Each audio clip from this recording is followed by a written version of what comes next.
Bismillahirrahmanirrahim. Assalamualaikum warahmatullahi wabarakatuh. Alhamdulillahilladzi an'amana bi ni'matil imani wal islam wa arhamana bi sifatir rahman wa arsala rasulahu bil aman wassalatu wassalamu ala sayyidil umam sayyidina Muhammadin sallallahu alaihi wasallam, amma ba'du. Kaum muslimin jamaah Masjid Agung Sunda Kelapa, bapak-bapak, ibu-ibu, para jamaah yang sama-sama dimuliakan Allah Subhanahu wa taala, yang sama-sama kita hormati bersama pembicara kita pada malam hari ini dalam kajian rutin kita, Mukarram Syekh Ali Saleh Muhammad Ali Jabir. Alhamdulillah telah hadir tengah-tengah kita. Hadirin jamaah yang dimuliakan Allah dan juga para pendengar setia Radio MSK dimanapun Anda berada, semoga saudara dalam lindungan Allah Subhanahu wa taala. Dan alhamdulillah pada kesempatan malam hari ini kita kembali berjumpa dalam rangka mengikuti kegiatan rutin kita, yaitu pengajian rutin ba'da maghrib Masjid Agung Sunda Kelapa, yang pada kesempatan malam hari ini kajian kita dalam bentuk Syekh Ali menjawab. InsyaAllah akan dihadiri pula oleh Syekh Ali tersebut.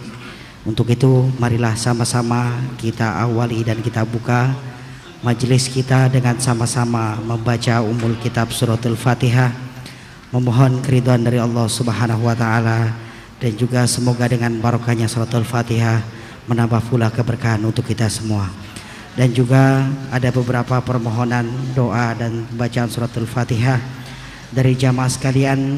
Yang pertama dikhususkan untuk kesembuhan daripada saudara Ahmad Pakih Mawardi yang sedang sakit, semoga diberikan kesembuhan oleh Allah Subhanahu wa taala. Dan juga selanjutnya untuk almarhum Bapak Herman Mahar. Almarhum adalah ayah dari teman kita, yaitu Gino Batasa, jamaah Masjid Agung Sunda Kelapa. Dan selanjutnya untuk almarhumah Ibu Habibah binti Najamuddin. Almarhumah adalah nenek dari adik kita, yaitu Ananda Bintang. Semoga almarhum dan almarhumah diterima di sisi Allah Subhanahu wa taala dan diampuni segala dosa-dosanya oleh Allah Subhanahu wa taala. Dan juga untuk kita yang hadir di sini maupun para pendengar setia, semoga selalu diberikan kesehatan oleh Allah Subhanahu wa taala, dan juga semoga apa yang sudah kita hajatkan Allah Subhanahu wa taala mengijabahnya. Ala hadhihi niyyah wa kullu niyatin salihah ila hadratin Nabi Mustafa Rasulullah sallallahu alaihi wasallam. Al-Fatihah. A'udzu billahi minasyaitonir rajim. Bismillahirrahmanirrahim. Alhamdulillahirabbil alamin arrahmanir rahim maliki yaumiddin. Iyyaka na'budu wa iyyaka nasta'in. Ihdinas siratal mustaqim. Siratal ladzina an'amta 'alaihim ghairil maghdubi 'alaihim waladdallin. Amin. Amin amin ya rabbal alamin.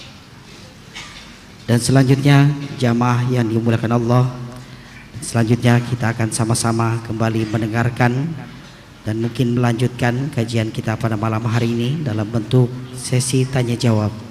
Syekh Ali menjawab, insyaallah langsung akan dibuka melalui prolog oleh Syekh Ali kepada Al-Mukarram Syekh Ali Saleh Jabir. Kami persilakan dengan segala hormat.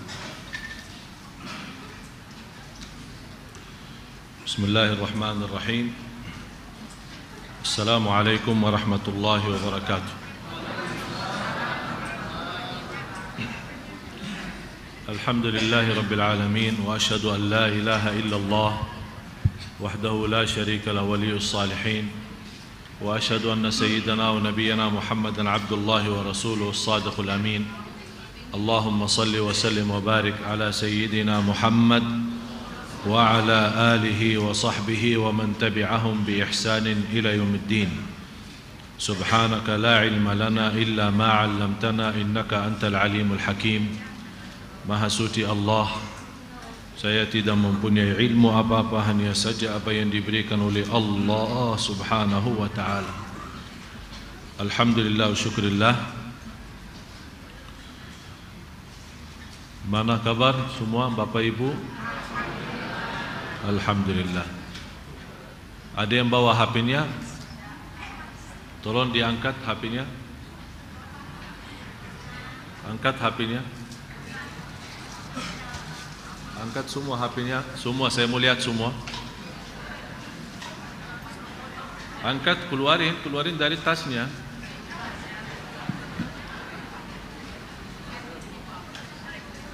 Sekarang saya mohon yang semua megang HP-nya, lihat di silent atau belum. Tolong. Kalau bisa di off sekalian. Ya. Saya heran sekali, setiap imam maju, stau, luruskan saf, mohon jamaah yang belum nonaktifkan HP-nya, mohon sebentar nonaktifkan. Allahu Akbar. Tetap saja ada bunyinya. Jadi terus jalan keluarnya bagaimana? Kira-kira jalan keluarnya apa? Atau kita minta polisi periksa dulu sebelum salat. Jadi mohon, kalau lagi salat, ini dosanya 2 kali. Dosanya 2 kali. Yang pertama, kita terganggu. Akhirnya kita kefikiran, malah rasa malu kan? Ya Allah, bunyi suara. Tapi dah mau bergerak, menggerakkan tangannya, matiin HP-nya. Alasannya apa? Sudah belajar dari kecil 3 gerakan membatal salat. Kata siapa? Kata siapa? Jadi kalau anda menggerakkan tangannya untuk matiin HP-nya boleh, karena ini dosanya mengganggu orang lain. Biarpun 10 kali gerakkan, bawakan, naik di depan mata, matiin terus kembaliin lagi. Jangan pura-pura khusyuk. Jadi bunyi terus, dah mau bergerak, terganggu. Begitu saya tanya habis salat, oh maaf saya lagi khusyuk. Khusyuk apaan? Masa tidak terganggu? Kita aja yang terganggu. Ini dosanya 2 kali. Kita membawa HP, membunyi suaranya di waktu salat. Yang kedua, dosanya mengganggu banyak orang. Jadi semua orang yang kehilangan khusyuknya dalam salat, kita bawa dosanya. Dan kita, jamaah sekalian, kita kenapa mau salat? Allah ridha kan? Kenapa mau salat? Diampuni dosa kita. Agar kita keluar dari habis salat, insyaAllah bersih dari dosa. Malah kita sekarang bikin dosa dalam salat. Wala hawla wala quwwata illa billah. Jadi tolong diperhatikan. Tolong sekali lagi, kalau anda ketinggalan, lupa, atau tiba-tiba datang telat, kemudian langsung masuk sama imam, baru pas lagi salat bunyi suaranya, gerakkan tangannya biar 10 kali. Gerakkan tangannya, keluarin HP-nya, matiin terus kembali lagi. Daripada membawa dosa yang lebih besar. Dan kalau ada gerakan dalam salat yang terkait untuk kemaslahatan salat, boleh. Yang tidak boleh, 3 kali gerakan yang membatal salat, ya sebentar-bentar lihat jam. Ini kan tidak ada hubungan dengan salat. Sebentar-sebentar apa gitu, terus melihat. Itu yang namanya batal salat. Tapi kalau HP kita sudah tahu, lupa matiin, mengganggu orang lain, gerakkan tangannya, tidak masalah. Jadi mohon diperhatikan soal itu. Terus yang kedua, sebelum masuk tanya jawab, saya selalu suka kalau datang agak maghrib, saya suka masuk dari belakang. Yang saya perhatiin, mohon maaf, banyak jamaah suka salat di saf belakang, padahal di depan banyak saf kosong. Akhirnya mereka terganggu, orang yang baru datang juga terganggu. Mau lewat bingung mau lewat mana. Ya. Zaman Rasulullah mereka ribut soal saf pertama. Beributan soal saf pertama. Jadi tidak ada istilah silahkan. Kemarin saya melihat heran, satu orang pas lagi salat, saf yang di depan kosong, dia dah mau maju. Terus ada, ayo silahkan, mau aja nak. Kok silahkan? Kalau sahabat malah ribut, malah dia mau duluan. Karena kenapa? Karena Rasulullah mendoakan 3 kali. Ya Allah, rahmatilah orang yang di saf pertama. Kata sahabat, ya Rasulullah, terus saf yang kedua. Ya Allah, rahmatilah yang salat di saf pertama. Ya Rasulullah, terus yang kedua.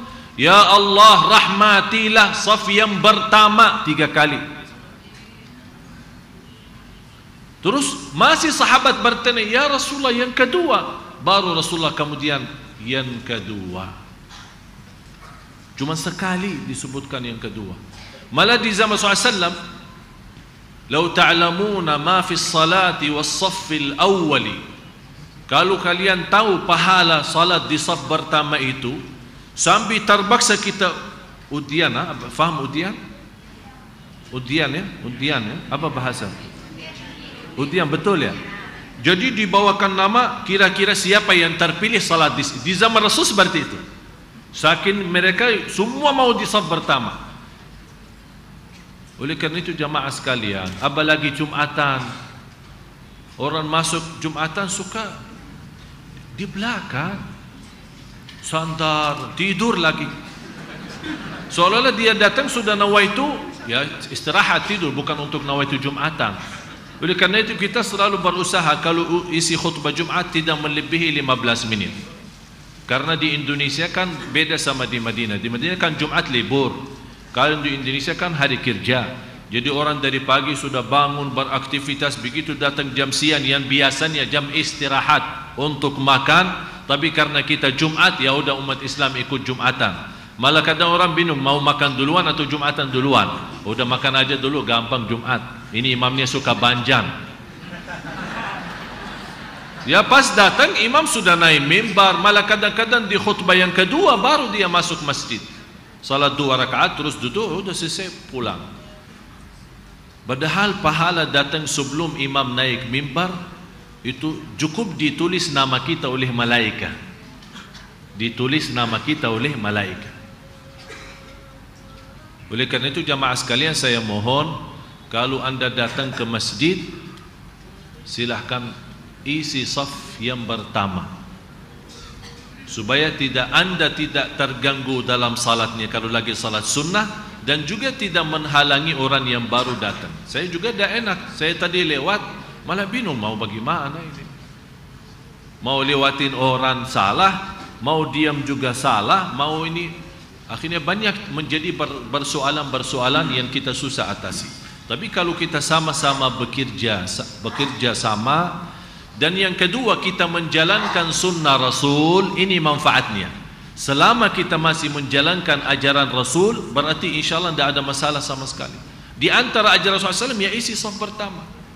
Pertama mendapatkan pahala yang begitu luar biasa. Yang kedua sudah mendapatkan doa Nabi Muhammad sallallahu alaihi wasallam. Tolong diperhatiin soal itu. HP-nya sama soal isi saf ke depan, agar kita sama-sama bisa nikmati ibadah kita selama ada di masjid. Terima kasih. Ya, silahkan. Baik jamaah yang dimuliakan Allah, kita akan melanjutkan kembali dalam kajian kita, yaitu tentang sesi tanya jawab. Perlu kami informasikan beberapa pertanyaan sudah kami rangkum semua, karena banyak sekali khususnya di Facebook Syekh Ali itu banyak sekali pertanyaan hingga kami repot untuk mensortirnya. Untuk itu mungkin bagi jamaah yang pertanyaannya mungkin belum kami bacakan, mungkin bisa dipending atau mungkin bisa di lain waktu begitu. Ini sudah banyak pertanyaan, banyak mengenai problem keluarga dan juga hukum-hukum dasar dalam agama Islam. Untuk itu mungkin pertanyaan satu ini bisa kita jadikan sebagai landasan untuk kita bersama. Kita akan mengawali dan saya akan bacakan tentang keluarga. Ini adalah kisah seorang ibu yang menantikan kasih sayang dari anaknya. Jujur saya ketika membaca ini sangat terharu sekali. Menantikan atau seorang ibu menantikan kasih sayang dari seorang anak. Ceritanya banyak, tapi saya singkat menjadi kalimat. Yang pertama atau saya sebutkan, ada seorang ibu memiliki anak laki-laki dan sudah menikah. Si anak bersama istrinya sudah 12 tahun dan belum dikaruniai seorang anak. Hingga si anak tersebut bersama istrinya sering cekcok, hampir cerai, tapi rujuk kembali.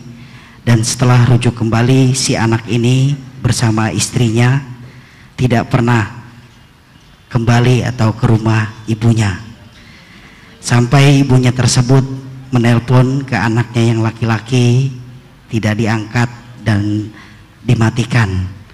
Seorang ibu akhirnya meminta solusi dari Syekh Ali, bagaimana solusinya supaya seorang anak yang sudah menikah agar selalu sayang kepada ibunya.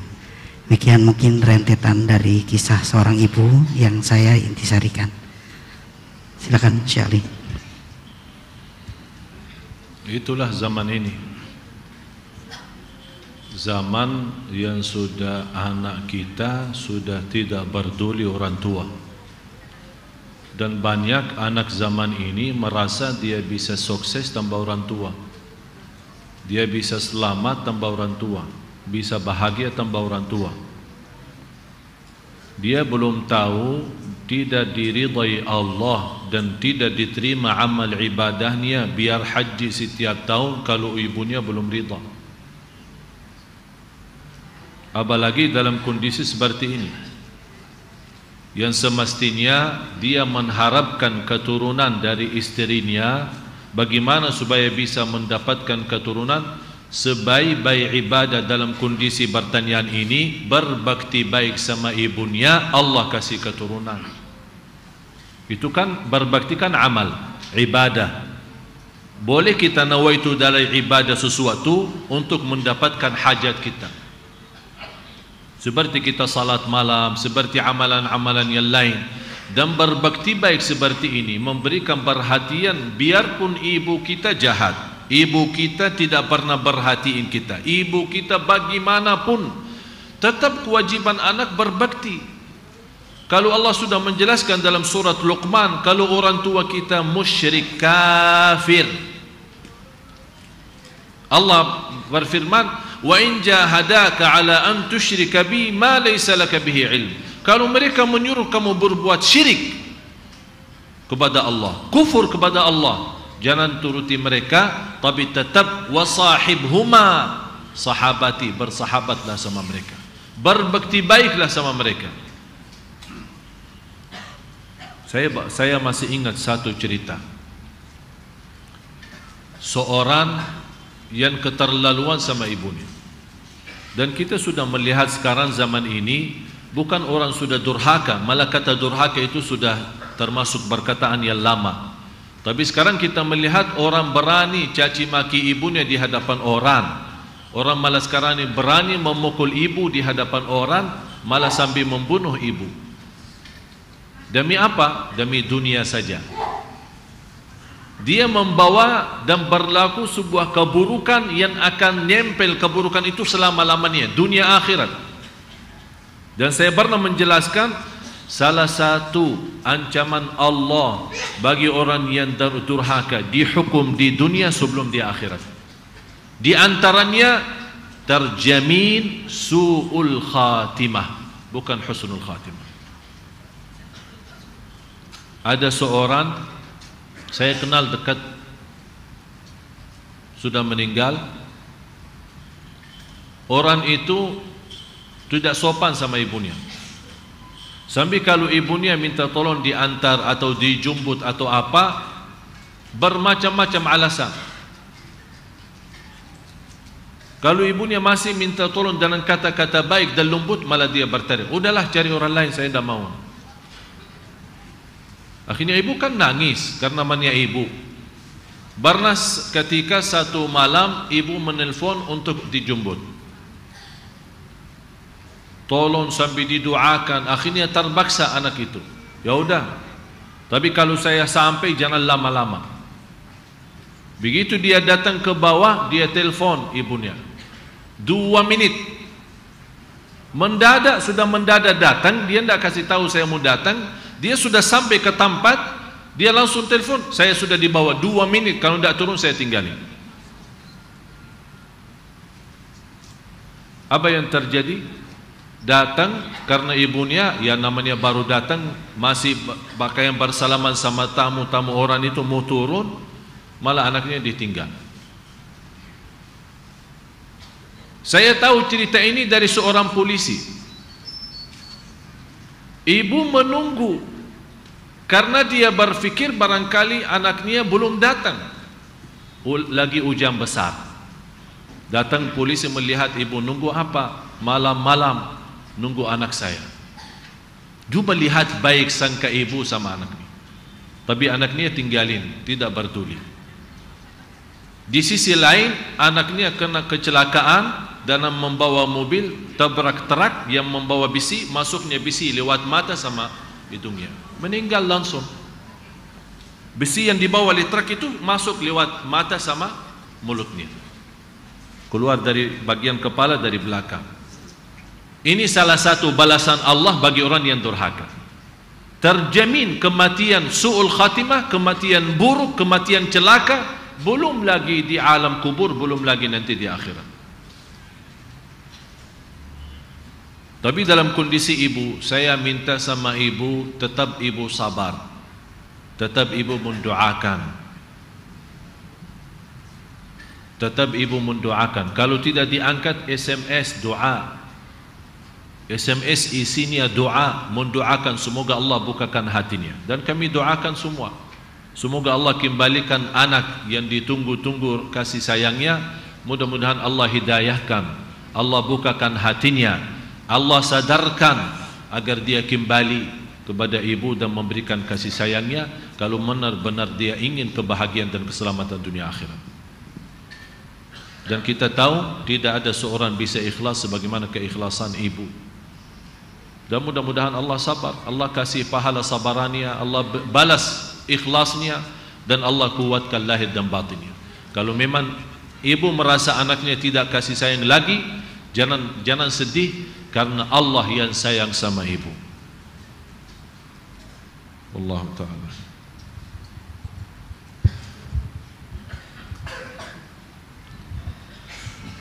Alhamdulillah. Dan selanjutnya pertanyaan mengenai problematika keluarga kembali, yaitu kisah seorang wanita yang menikahi laki-laki yang sudah beristri. Wanita ini menjadi bumerang bagi keluarga tersebut hingga suaminya menceraikan istri lamanya. Pertanyaannya adalah, apakah seorang wanita ini termasuk perampas hak orang lain, dan apakah ibadah seorang wanita ini diterima? Terima kasih. Ini soal nikah lagi. Sebenarnya persoalan nikah itu di luar jodoh ada taufik Allah Subhanahu wa taala. Tidak semua bisa mempunyai istilahnya hidup bahagia, tapi di samping itu memiliki istri lebih daripada satu. Itu menurut saya orang yang bisa membina keluarganya semua, itu sesungguhnya itu taufik dari Allah Subhanahu wa taala. Jadi bukan semua orang sanggup, apalagi kebiasaan kita di Indonesia. Dan kita melihat seperti ini di Arab pun sekarang tidak hampir sama di Indonesia. Tidak semua bisa menerima kondisi itu.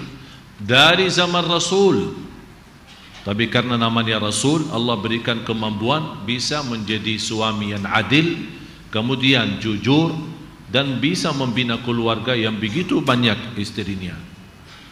Jadi tidak bisa kita jelaskan karena alasannya si orang ini menikahi lagi gara-gara masalah dalam rumah tangga, kemudian terjadi kurban menceraikan istri pertama, berarti kita memutuskan tidak boleh orang nikah lagi. Saya tidak berani, ini karena urusan agama. Tapi yang jelas, yang bertanggung jawab dalam hal itu adalah suami, bukan istri yang pertama atau istri yang kedua. Karena sebagai imam, sebagai pemimpin, sebagai yang tanggung jawab, sebagaimana firman Allah, ar-rijalu qawwamuna 'alan nisa. Kalau dia sudah menikahi lagi dan dia sudah memiliki istri yang sudah mencukupi segala kebutuhannya, segala keperluannya, tapi dia mengambil resiko nikah lagi, kemudian menjadi masalah-masalah, tidak bisa kita salahin A atau B selain suami, karena dia sendiri yang mengambil arah, yang mengambil risikonya sendiri, dan dia akan bertanggung jawab. Dan sudah berkali-kali kita jelaskan, kalau tidak sanggup adil, artinya jangan sampai, itu kata adil ini sebenarnya jamaah sekalian itu sangat luas, pintunya bukan pendek, atau difikirkan adil itu berarti adil dalam hubungan atau adil dalam makanan. Tidak, dalam perasaan pun terhitung, dalam ucapan pun terhitung. Apa yang kamu ucapkan sama yang pertama, ya dinilai juga sama yang kedua. Jangan pura-pura bercakap-cakap atau berkata-kata yang tidak sesuai. Kalau soal masalah hati, itu kan milik Allah dan kita tidak bisa tentukan.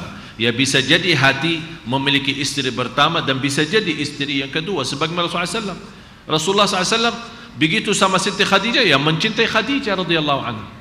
Tapi begitu menikah Siti Aisyah radhiyallahu anha, Rasulullah SAW berkata, saya lebih mencintai Siti Aisyah daripada istri-istri lain. Oleh karena itu, yang mengambil risikonya dan dosa dalam hal itu adalah seorang suami, karena dia yang diberikan amanat oleh agama. Ar-rijalu qawwamuna 'alan nisa. Rijal itu pemimpin, kaum laki-laki pemimpin. Tapi pemimpinnya bagaimana? Bukan orang yang memukul istri, yang marahi istri, yang menyakiti istri. Bukan. Yang di sini pemimpin yang adil, yang jujur, yang kasih sayang, yang amanat, menghargai istrinya di dalam rumah maupun di luar rumah. Seolah-olah selalu ada istrinya di samping dia. Orang-orang suami terbuka sama istrinya, istrinya terbuka sama suami. Itulah yang perlu kita jaga. Dan setahu saya, setiap rumah yang benar-benar sakinah, mawaddah, rahmah dan dimendirikan dalam agama sesuai apa yang ditentukan oleh Allah dan Rasulnya, tidak akan bisa jadi masalah soal poligami atau nikah lagi. Tidak akan bisa menjadi masalah. Tapi yang menjadi masalah risikonya apa? Karena rumah tangga itu tidak dimendirikan dengan agama yang benar. Banyak kacau. Mungkin ada istrinya Masya Allah salih luar biasa, tapi suaminya malah jauh dari agama. Akhirnya suaminya berfikir mau nikah lagi, ya pasti timbul masalah. Karena dia sama istri pertama aja tidak adil, apalagi mau nambah lagi. Nah, itu yang harus difikirkan. Kita di sini bukan masalah, memang Islam membolehkan seorang laki punya 4, tapi sebelum memfikirkan punya 4, syaratannya sangat sulit dan syaratannya banyak. Sebelum anda berfikir mau nikah 1, 2, 3 atau 4, harus belajari bagaimana persyaratannya sebelum masuk dalam hal-hal yang akan ditanggungjawabkan nanti di hadapan Allah. Dan bisa jadi orang itu tidak masuk surga karena dia berlaku sesuatu yang tidak benar sama istrinya. Jadi bahaya sebenarnya. Bukan masalah gampang mengambil keputusan. Orang-orang selalu kita mendengar orang-orang berkata Islam membenarkan, Islam membenarkan, Islam membolehkan. Tapi sebelum membolehkan, belajar apa risikonya, apa. Banyak hal yang perlu dipelajari, sejarah sosial, sejarah ekonomi, sejarah politik, sejarah kehidupan kita sehari, budaya termasuk terhitung.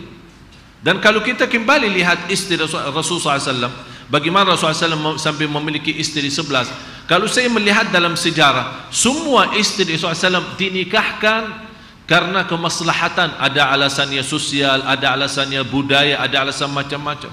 Dan kita melihat semua istri Rasulullah SAW sudah tua dan janda. Satu-satunya yang gadis hanya Siti Aisyah radhiyallahu anha. Tidak ada lagi. Malah Rasulullah SAW habis Siti Khadijah menikah dengan Siti Saudah radhiyallahu anha, yang menjadi istri yang kedua sesudah meninggal Siti Khadijah 2 tahun. Dan Siti Saudah waktu Rasul usia 52, Siti Saudah 82. Jadi banyak yang kita harus fikirkan. Oleh karena itu seorang suami bertakwa kepada Allah Subhanahu wa taala. Dan mohon maaf jamaah sekalian, banyak yang kami terima persoalan dalam rumah tangga itu, dan saya melihat karena banyak masalah dalam rumah tangga karena jauh dari agama yang benar. Bukan pura-pura beragama. Ada orang pura-pura beragama, jadi dikenal sama orang, oh ini orang Masya Allah. Tapi yang lebih tahu, oleh kerana itu kata Rasulullah SAW, kalau anda mau tahu sifatnya seorang sebenarnya, mau tahu jujurnya orang, mau tahu akhlaknya seorang, tanya siapa? Tanya istri. Alhamdulillah istri saya dah ada. Tanya istrinya, dia lebih tahu semua, sampai ke dalam-dalamnya dia lebih tahu. Oleh karena itu, kalau kita merasa malu sama istri kita, ya harus malu sama Allah dulu. Malu sama Allah. Berarti banyak masalah. Saya kemarin memfikirkan, saya baru datang dari Lombok, saya memfikirkan bagaimana cara, saya lagi buat satu tulisan namanya muhasabah, suami istri, masing-masing punya buku saku kecil, tapi muhasabah. Tak boleh buku ini dilihat sama istri, buku istri tak boleh dilihat sama suami, masing-masing muhasabah. Ada gimana cara, dan juga dari pihak istri banyak hal yang perlu diperbaiki, banyak hal. Kenapa sekarang kita melihat suami saya suka selingkuh, suami saya suka main perempuan di luar, walaupun tidak berbuat hal-hal dosa, tapi istilahnya ya suka bertamu, suka bercanda, suka main, suka apa saja. Ya ini berarti beriksa, ada apa kekurangan saya sampai suami saya suka ke sana. Berarti ada dari dua sisi harus kita betul-betul memperhatikan. Dan insyaAllah doakan, insyaAllah ada program yang insyaAllah sangat bermanfaat, menjadi pelajaran. Dan saya harap sebagaimana di Brunei diharuskan sebelum tertulis akad nikah, diharuskan ikut seminar belajar bagaimana seorang suami menjadi pemimpin, bagaimana seorang istri menjadi istri yang salihah.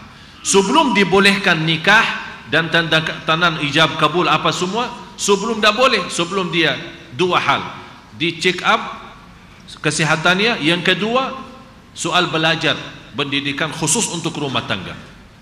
Yang saya harap insyaAllah di Indonesia diharuskan seperti itu, supaya tidak, karena 90 masalah di Indonesia, 90% masalah negara Indonesia karena rumah tangga.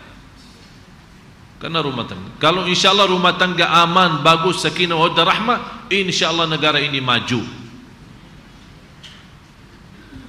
Ya, kami doakan mudah-mudahan Allah berikan yang terbaik untuk kita semua.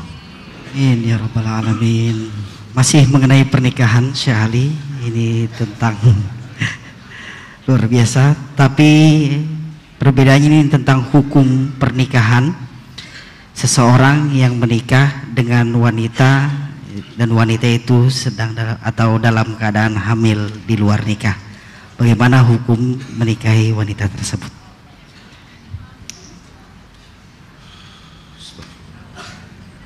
Tak boleh. Orang nikah sama wanita hamil, tak boleh. Mau hamil di luar nikah, mau hamil dalam nikahnya tapi suaminya meninggal, tetap tak boleh sampai dia melahirkan. Sudah jelas nanti, dan harus terbuka.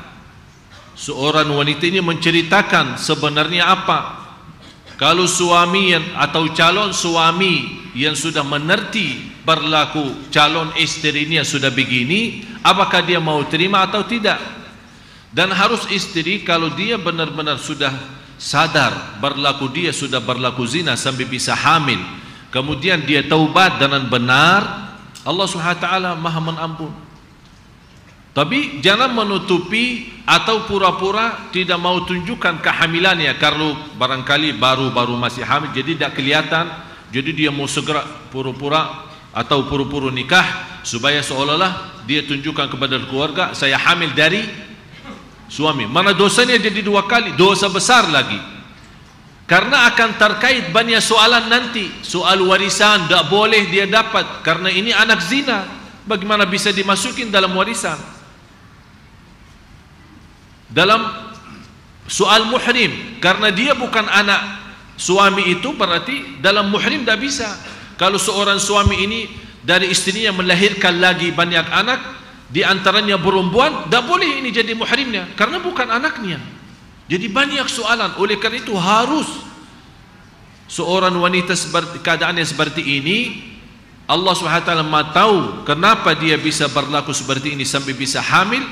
Tapi kalau memang dia sudah sadar ini berlaku dosa besar, ini bukan dosa kecil, ini dosa besar, dan dia tapi masih bertahankan anak yang digandung daripada buan atau dibunuh lagi. Malah sekarang ada orang sekarang kadang-kadang mempunyai masalah, mengatasi masalah, buat masalah lebih besar.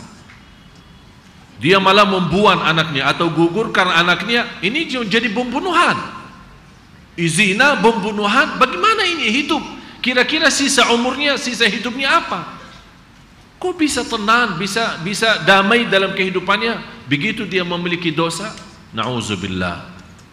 Tapi kalau dia sudah tahu berlakunya sudah dosa besar, sudah jelas, segera taubat. Allah Maha mengampun. Kesempatan pintu taubat masih terbuka. Biarpun dosa kita sebesar apapun, masih Allah buka pintu taubatnya. Kembali kepada Allah dengan jujur. Kalau anda benar-benar ingin diampuni Allah dan membuka jalan baru sama Allah, di antara kejujuran itu terbuka sama calon suaminya. Kalau dah mau dinikahkan, udah tunggu Allah saja yang memberikan pertolongannya. Alasannya kalau saya cerita nanti tak jadi nikahin saya. Ya kalau memang punya jodoh akan ketemu jodohnya, bukan hanya ini orang. Yang penting jangan kita simpan dan kita mulai kehidupan baru dengan dosa lagi, dosa berbohong. Ini bertambah banyak risikonya nanti. Bertakwa kepada Allah Subhanahu wa taala. Baik Syekh, kita sejenak rehat untuk mendengarkan azan Isya. Allahu Akbar, Allahu Akbar.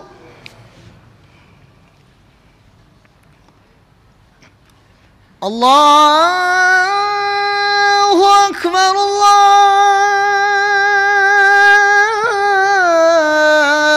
Akbar.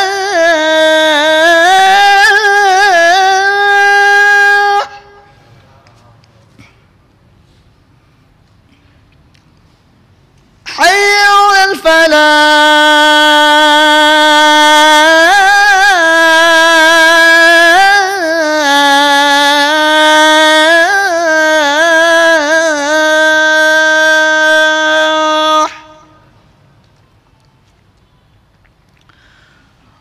الله أكبر، الله أكبر. لا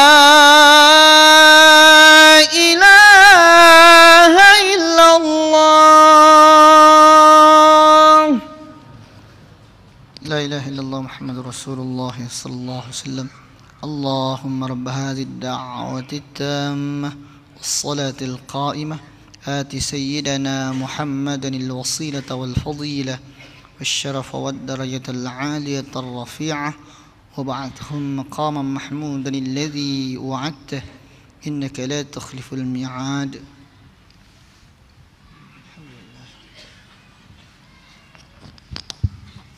Jadi pernikahan tidak sah. Pernikahan seorang menikahi seorang wanita yang sedang hamil tidak sah.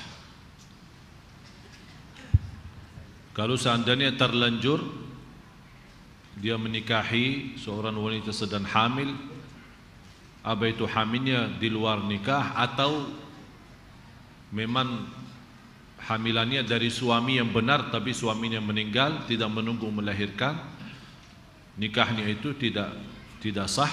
Oleh karena itu ditunggu sampai dia melahirkan dan diulangi lagi ijab kabul. Diulangi lagi ijab kabul. Wallahu ta'ala.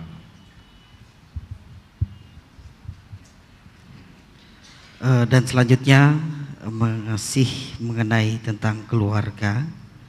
Ini ada seorang istri bercerita dia sering memarahi suaminya, sering spontan dengan mencaci maki seorang suaminya.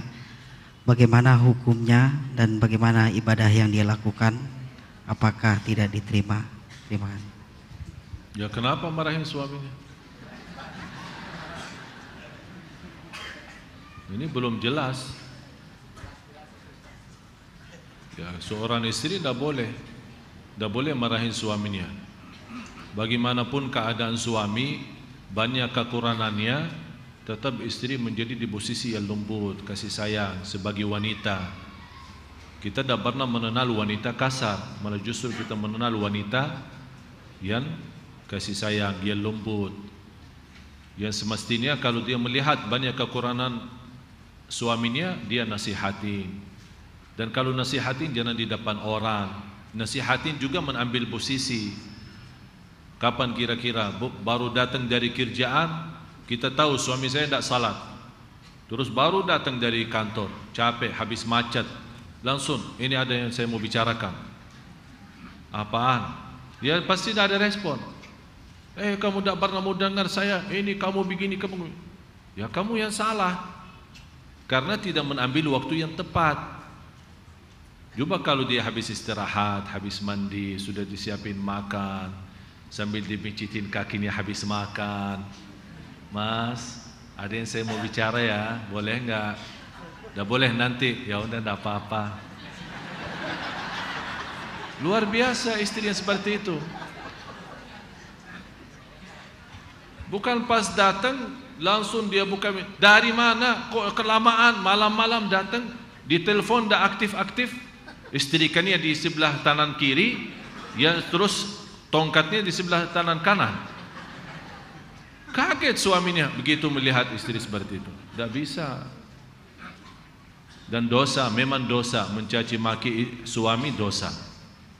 Harus bertakwa kepada Allah Subhanahu wa taala, dan bisa juga merusakkan.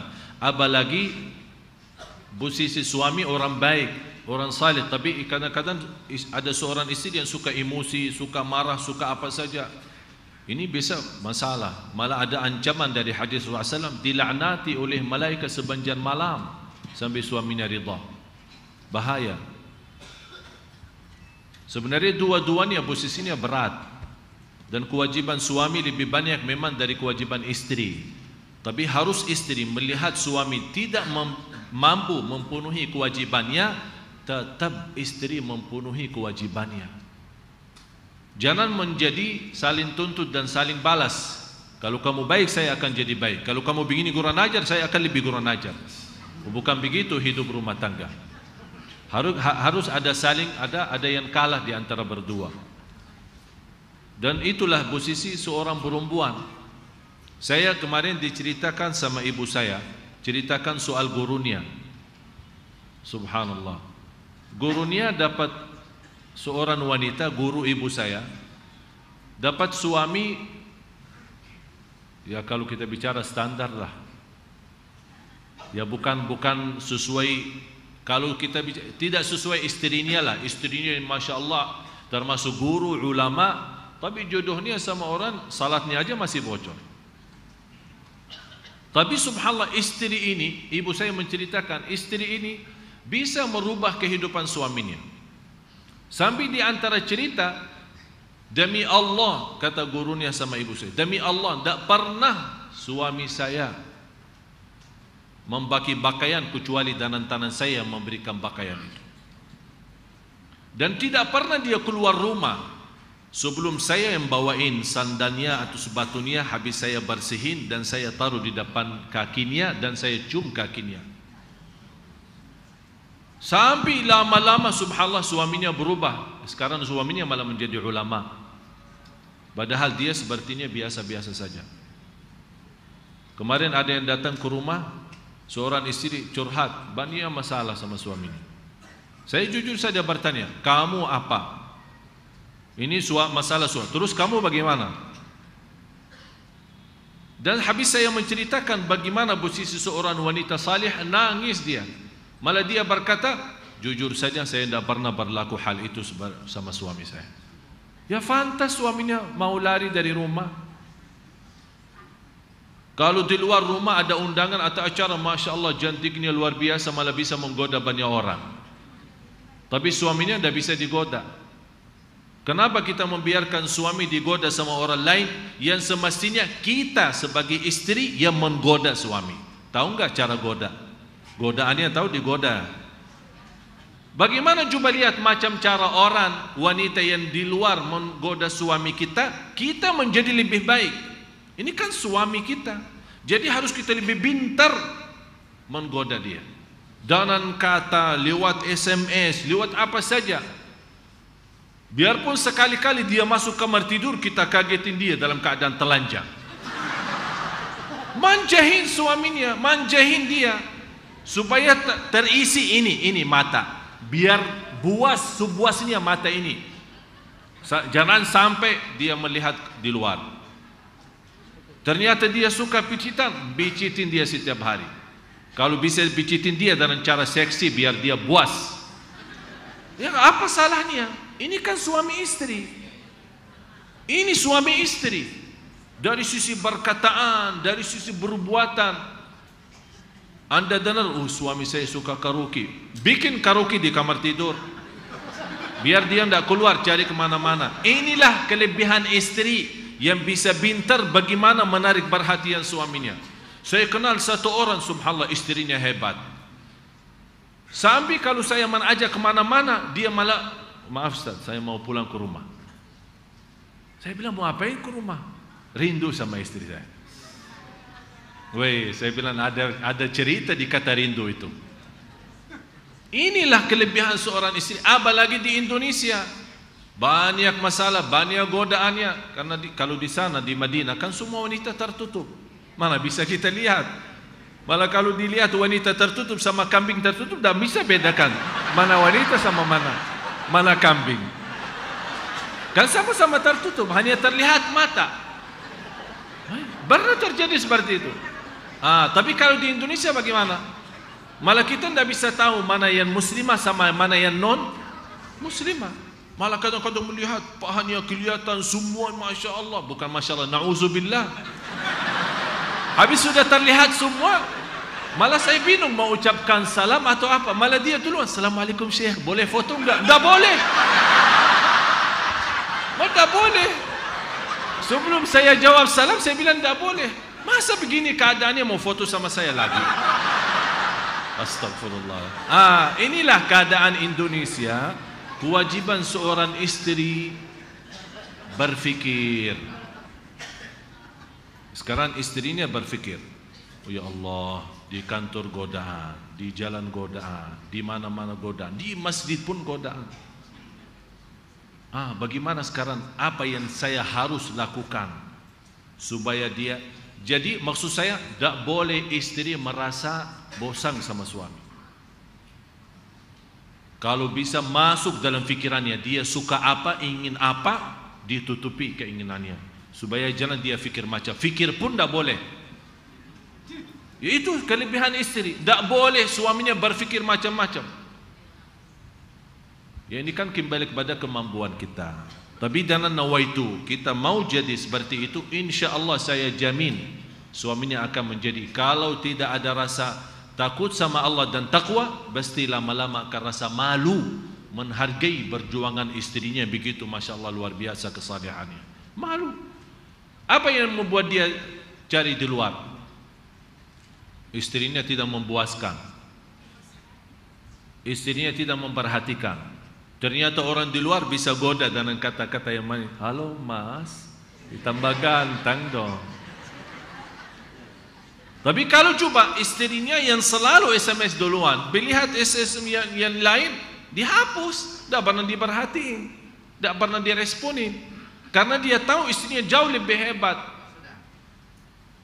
Oleh karena itu jamaah sekalian, saya, ya Allah, betul-betul saya mendoakan semua yang berkeluarga, yang berumah tangga, semoga insya Allah terus sakinah mawaddah rahmah. Tapi mohon maaf, sakinah mawaddah rahmah itu tidak bisa datang dengan doa. Harus ada usaha dari dua-duanya, bukan hanya dari istri. Jadi saya mohon maaf tidak memberatkan ibu-ibu saja. Semua sama-sama berusaha. Dan wal kalimatu thayyibatu sadaqah, bersabda Rasul, perkataan baik itu sedekah. Sekeras apapun suami kita, dengan kata yang lembut istrinya akan Allah pecahkan kekerasan itu. Dan sebaliknya, sebagaimana kekerasan istri dengan perkataan yang lembut daripada suami akan Allah pecahkan kekerasan itu. Itulah yang baru kita hidup enak, nikmat. Dan harus ingat satu hal, kita di dunia ini hidup sementara. Nikmatilah berumah tangga. Nikmatilah di rumah tangga. Karena ini hidup sebentar. Besok kita meninggal dunia. Nanti kalau kita meninggalkan nama yang baik akan didoakan. Kalau meninggalkan nama yang buruk akan didoakan sebagai celaka lagi di akhirat. Wala haula wala quwwata illa billah. Alhamdulillah jamaah. Ya, jadi beruntung ini bapak-bapak yang ibu-ibunya hadir. Insya Allah pulang akan ada sensasi baru dari ibu-ibu. Sayang istri saya nggak hadir malam ini. Kalau hadir pulang pasti ada sensasi baru nanti di rumah. Baik jamaah, tidak ada habis-habisnya kalau kita berbicara tentang keluarga. Semoga kita semua bagi yang sudah nikah menjadi keluarga sakinah mawaddah warahmah. Amin. Dan selanjutnya pertanyaan mengenai seorang mu'alaf, Syekh. Apakah benar seseorang yang baru masuk Islam dosa-dosa yang lalu dihapuskan? Bukankah segala perbuatan kita akan dipertanggungjawabkan nanti di akhirat? Mohon berikan dalil Syekh. Terima kasih. Di mana ada hadis Rasulullah sallallahu alaihi wasallam, al-Islamu yajubbu ma qablah wat taubatu tajubbu ma qablaha. Islam itu begitu orang masuk Islam akan dihapus semua dosa lalu, tidak ditanggungjawab nanti di hadapan Allah. Semuanya besar maupun kecil. Kalau begitu dia masuk, inilah keutamaan Islam. Begitu orang masuk Islam sudah menjadi seperti anak yang baru dilahirkan, tidak berdosa. Kemudian kalau dia bertaubat, termasuk juga dengan taubat, kecuali taubat dengan hak-hak yang terkait dengan manusia. Misal dia taubat dari minum khamar, dia taubat dari zina, dia taubat dari riba, dia taubat dari maling, mencuri, macam-macam. Tapi ternyata di antara dosa-dosanya dia pernah pinjam uang sama orang. Kalau urusan hak Allah, Allah maafkan. Tapi masih terkait hak orang, Allah tidak akan ikut campur sampai orang itu mengikhlaskan atau kita lunaskan. Tapi ternyata tidak ada hak-hak menzalimi orang lain kecuali hanya sebatas caci maki. Begitu saya mau taubat, tapi saya ingat, ya Allah, saya pernah caci maki ustaz ini, terus bagaimana? Tidak perlu datang ke ustaz, ustaz mohon dimaafkan, ikhlasin dunia akhirat, saya pernah semalam caci maki lo ya. Tidak perlu datang ke ustaz minta seperti itu. Udah, kalau memang kita tahu diri pernah mencaci maki orang, tidak perlu datang ke orang itu, saya kemarin sudah caci maki. Malah bertambah marah, kenapa caci maki saya? Bertambah masalah. Hukum Islam bagaimana? Saya merasa taubat, sudah sadar, tapi saya masih agak sedikit tidak enak di hati saya karena saya kemarin mencaci maki ibu ini. Apakah saya perlu minta maaf sama dia? Tidak perlu. Bagaimana balasannya supaya Allah ampuni dosa? Karena ada kaitan dan hak orang, didoakan. Berapa hari caci maki dia? 3 hari, doakan 3 hari. Allah ampuni dosa itu. Tapi kalau ada hal haknya manusiawi, misal kita pinjam uang, kita ambil hartanya, kita ambil sesuatu, itu harus dikembalikan. Kalau merasa malu, kalau dikembalikan langsung ditahu nanti, ternyata ibu yang curi HP saya ya. Kalau khawatir ada masalah lebih besar lagi, boleh dibungkus, dikirim ke alamat rumahnya tanpa anda menunjukkan mukanya. Itu berarti sudah anda antarkan haknya. Tapi ternyata orang itu yang kita minta dikembalikan haknya tidak ada, sudah tidak tahu apakah dia meninggal atau dia pindah ke kota lain. Bagaimana saya bisa kembalikan HP-nya yang pernah saya curi? Ya udah, sedekahkan saja. Berapa kira-kira nilainya? Nawaitu, sedekah itu atas nama orang itu. Karena kita tidak tahu di mana dan bagaimana bisa ketemu. Dan terkait tadi soal rumah tangga, kemarin yang ibu itu habis saya berikan solusi Islam, Alhamdulillah kemarin beliau telefon saya, Masya Allah, ternyata nikmat berumah tangga Ustaz. Banyak hal yang dia rubah sama suaminya, Masya Allah ada sekarang banyak perhatian juga dari suaminya. Ternyata subhanallah memang Islam itu yang terindah. Oleh karena itu yang mau curhat silahkan sama saya, nanti saya insya Allah bantu. Ya.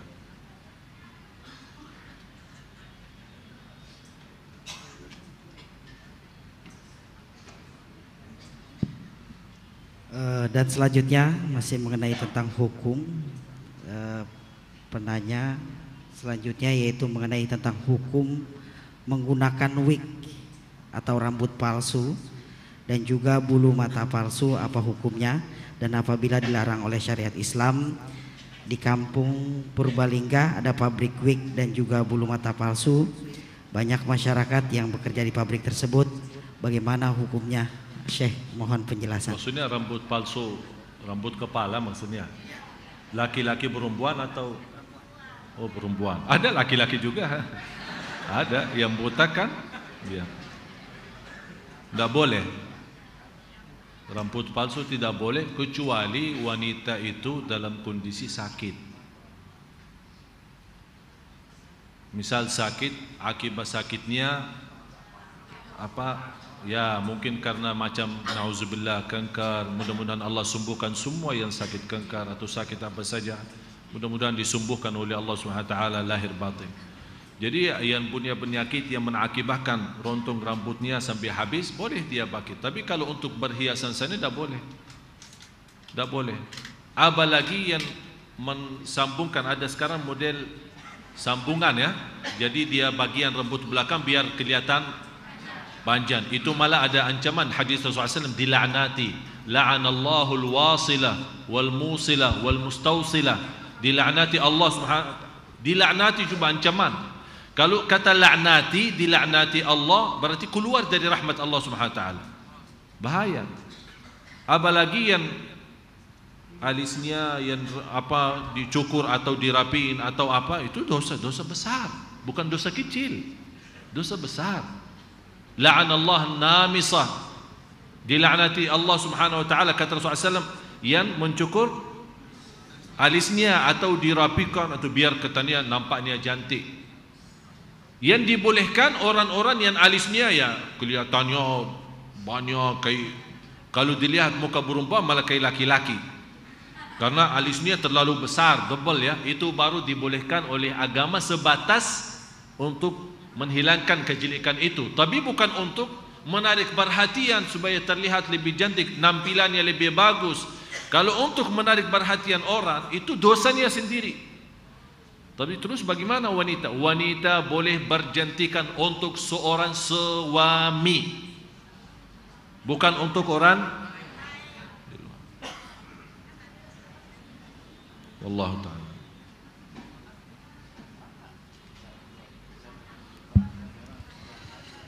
Dan selanjutnya mungkin ini menjadi pertanyaan terakhir Syekh, karena waktu sudah 1 jam. Kita akan kembali lanjutkan dalam sesi yang selanjutnya, yaitu mengenai tentang penafsiran dari ayat surat Al-Mulk ayat kelima yang walaqad zayyana sama dunya bimasabiha wa ja'alna rujuman lisyayatin wa atadna lahum adzabas sa'ir. Yang dipertanyakan adalah wa ja'alnaha rujuman lisyayatin, kami jadikan bintang-bintang itu untuk pelempar syaitan. Tolong ditafsirkan Syekh tentang ayat tersebut, apakah benar bintang-bintang menjadi alat untuk melempar setan? Terima kasih. Sebelum turunnya wahyu kepada Rasulullah sallallahu alaihi wasallam, bangsa syaitan dan jin mampu mencuri takdir.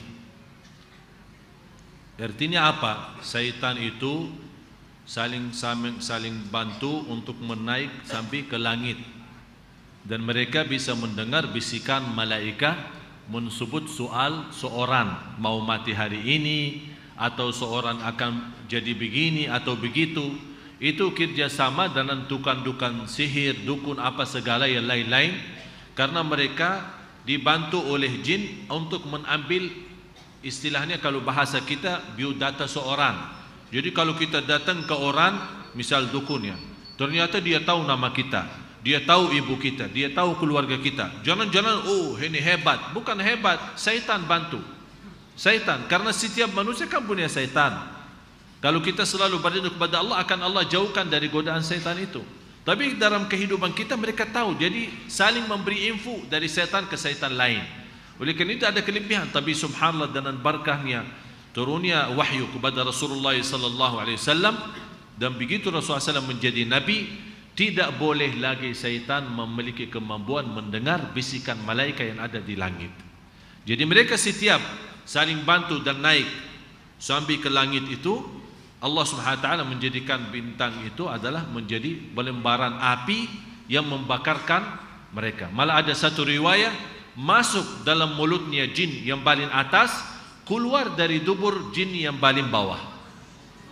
Berarti akan terbakar semuanya.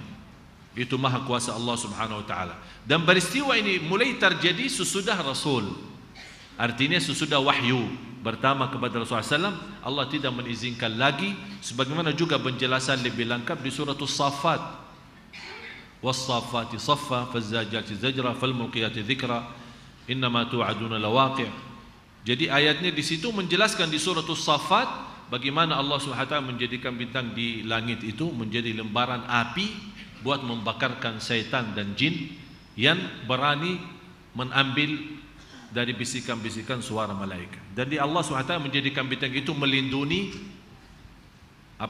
langit ya. Jadi tugasnya bintang itu ada dua, sebagaimana dijelaskan di ayat itu. Dijadikan sebagai hiasan, karena Allah Subhanahu wa taala menjelaskan, wa ja'alna fis samai buruj zayyanaha lin-nadhirin, sebagai hiasan dan juga sekaligus membagi perlindungan dari kejahatan dan keburukan jin dan syaitan. Jadi bagi manusia yang melihat ke atas kan melihat bintangnya berarti hiasan, terang, cahaya, bersinar. Tapi bagi bangsa jin dan syaitan bahaya bagi mereka, malah bisa menjadi lembaran bagi mereka yang terbakar sampai habis. Dan itulah berkahnya Nabi Muhammad sallallahu alaihi wasallam, dan juga berkahnya Al-Quran. Berkahnya Al-Quran. Dan insyaallah pertemuan, mudah-mudahan ada kesempatan bertemu, karena kita masih membahas sejarah Al-Quran. InsyaAllah hari Rabu yang akan datang saya akan berikan kepada ibu amalan-amalan yang insyaAllah sangat bermanfaat daripada Al-Quran. Di antaranya 7 ayat perlindungan, 7 ayat perlindungan yang akan diselamatkan dari godaan jin, dari godaan sihir, syaitan, godaan manusia, iri, hasud, apa saja. Itu ada 7 ayat, kumpulan 7 ayat, namanya As-Sab'ul Munjiyat. 7 ayat yang akan melamatkan kita lahir batin dari segala macam-macam ujian atau macam-macam musibah yang kita takuti, termasuk dalam hati kita, fikiran kita. InsyaAllah sangat bermanfaat. Dan ayat-ayat yang lain, InsyaAllah Rabu' yang akan datang, tolong sekali lagi bawakan buku tulisan, supaya InsyaAllah kita akan terangkan banyak hal yang masih terkait dalam sejarah Al-Quran.